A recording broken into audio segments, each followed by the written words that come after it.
What I have for you today is the Altera 2020 case about Altera Corp and its subsidiaries, and it is about cost contribution agreements and stock options. But it also is a fascinating case about the history of transfer pricing in general and the history of hard-to-value intangibles in particular. So let's see what was going on here. What happened in 2020 was that the US Supreme Court said to Altera, you want us to review the Ninth Circuit appeal decision because you lost. We think they made the right decision. We're not going to do that. So Altera itself was a manufacturer of programmable logical devices headquartered in San Jose, California, and it was founded in 1983 and acquired by Intel in 2015. Looked by itself, Altera has been a real business phenomenal success. The company was founded in 1983 by 4 semiconductor veterans with $500,000 in seed money. The name of the company was a play on alterable, the type of chips the company created. In 1984, so 1 year later, the company formed a long-running design partnership with Intel, and in 1988 became a public company via initial public offering. On 28 December 15, the company was acquired by Intel for $16.7 billion in cash. These boys have done well, or boys and girls, let's say it the right way. A 10-second commercial. If you want to learn more about international taxation or transfer pricing, or treat yourself to an all-round update, or if you want your team to learn or stay updated, please visit my online courses. So let's see what was going on, and this is the summary from the judge in the appeal court, which summarizes the case actually quite well.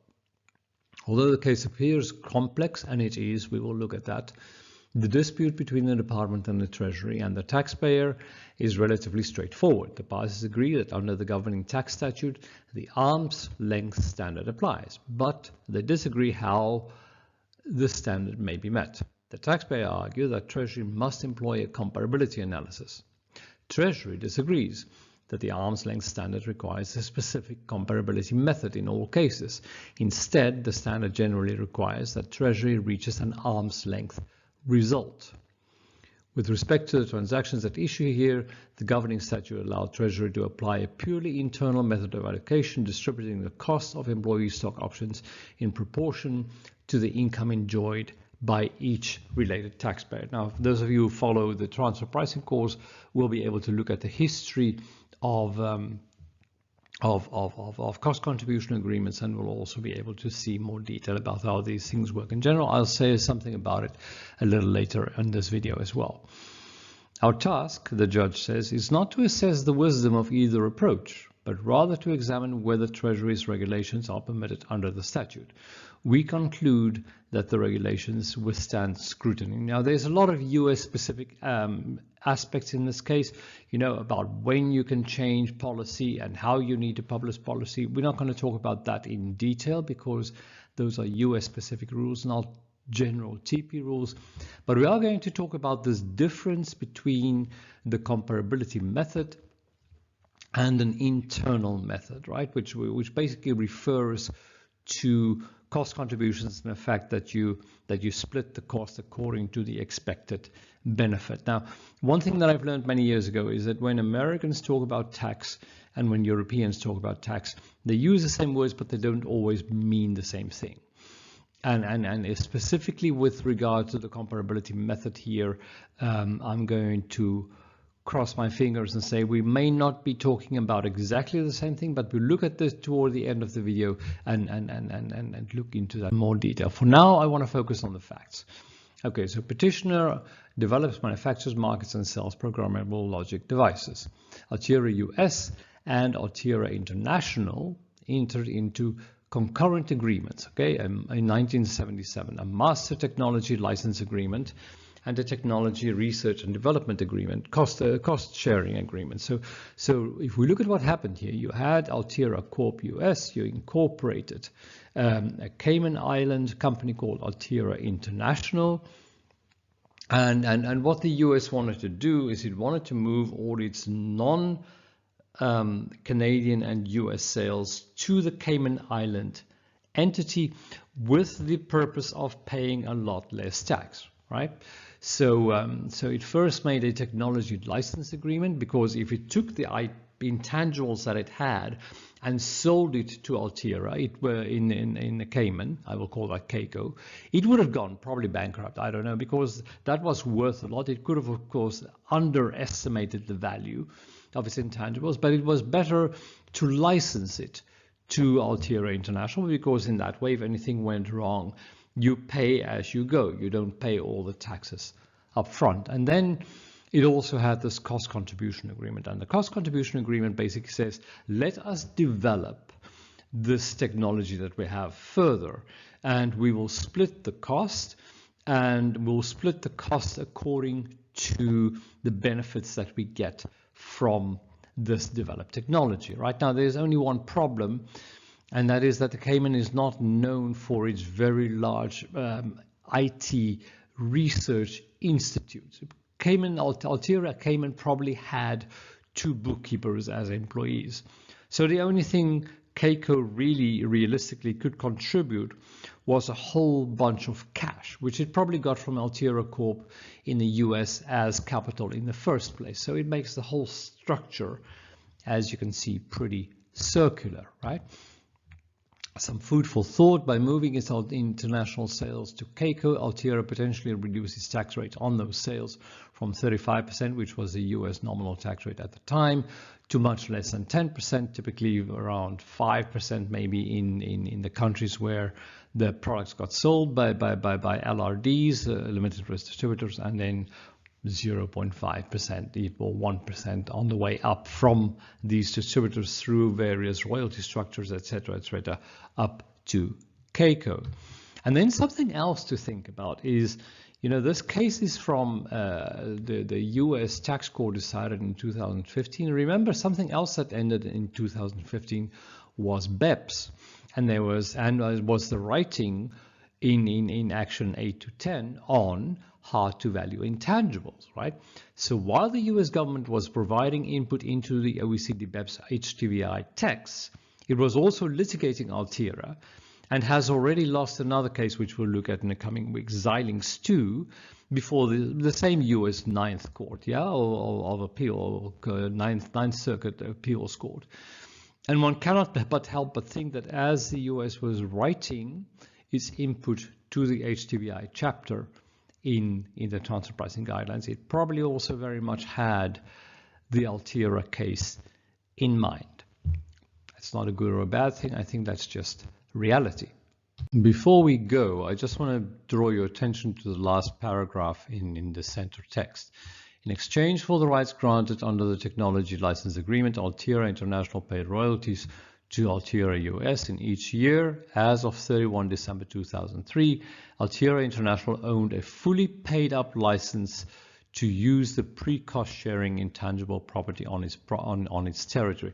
And what this means is that the license probably expired by the end of this period, right?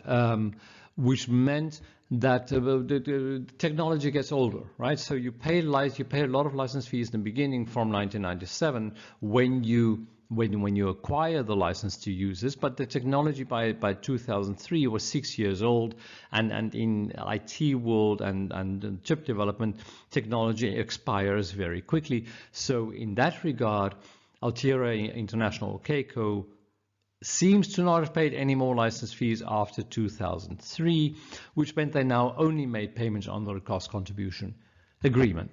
This plays a role further down our case.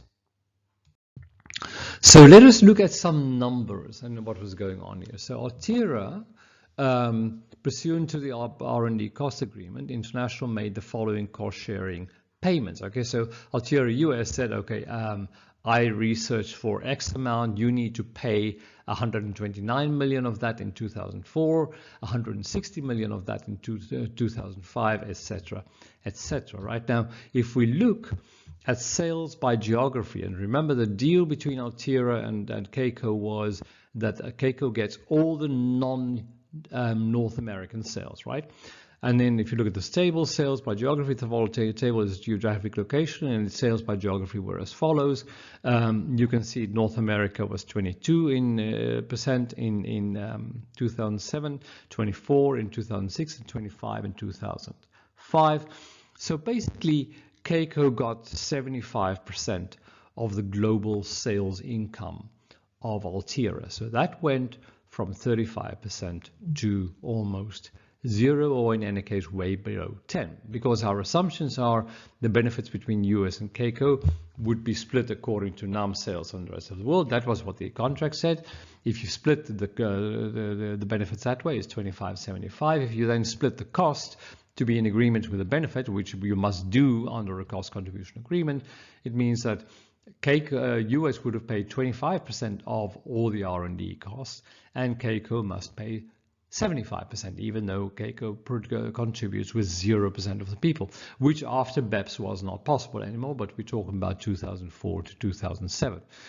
So if we look at, and this is all coming from the US K10 forms filed with the SEC, so these are the 2007 accounts. Net sales 1 billion, going this very strong up from 800 million to 1.2 billion in 2007. And here you can see we've got the R&D expenses, 265 million, 248 million, 209 million. So one would assume that Keiko would have paid 75% of this, which means that these costs would not be deductible in the US anymore, tax deductible, because they paid by Keiko, and in Keiko the tax rate is 0%, right? And then if we look at the income before taxes, 300 million, 360 million, 360 million, quite a lot. What I find interesting is Altera also had a lot of interest and other income, right? 62 million, 58 million, 350 million, 35 million. Which probably meant that Altera had quite a war chest for acquisitions. It also means that it must have been a cash-rich business. Once it figured out how to build these chips, it was just a matter of rolling them out. And then it had an effective tax rate of 14%, 10%, 22, 17 during these years, which probably meant that it paid around 35 to 40% of taxes on its US and Canadian sales. I'm saying to 40% because I'm including state taxes. And then it just reduced that rate dramatically because it paid below 10% on its global sales, right? Now, if we assume that Keiko paid pro rata, it would have meant that Keiko would have paid 129 million out of 181 million. In 2004, 161 million, 165 million, etc., right? It's just to discuss the numbers.